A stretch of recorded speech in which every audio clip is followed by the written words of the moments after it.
Welcome to my new blog. यहाँ पर सारे लड़के देखो चिप्पी खेल रहे हैं, बहुत पुराना गेम है ये चिप्पी का।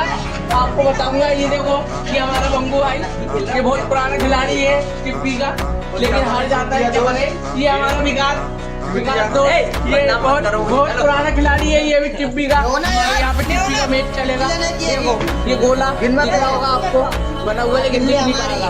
ये हमारा आनंद भैया, ये ब्लॉग है, ये हमारा बड़ा भाई, ये बहुत पुराने खिलाड़ी है चिप्पी के, ये खेल नहीं पाते सही। ठीक है, ये देखो ये चिप्पियाँ भेली हो रही है, दिखाओ चिप्पियाँ दिखाओ, ये गिनतियाँ चल रही चिप्पी की। अपने अपने हथियार दिखाओ, पत्थर दिखाओ। ये देखो ये पत्थर चल रहे हैं, ये विकास का पत्थर है ये। अभी यहाँ पर चिप्पी चलेगी।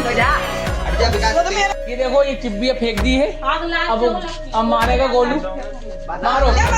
ये बताएगा, ये चिप्पी बताइए, दूसरी मारना है कोई नहीं।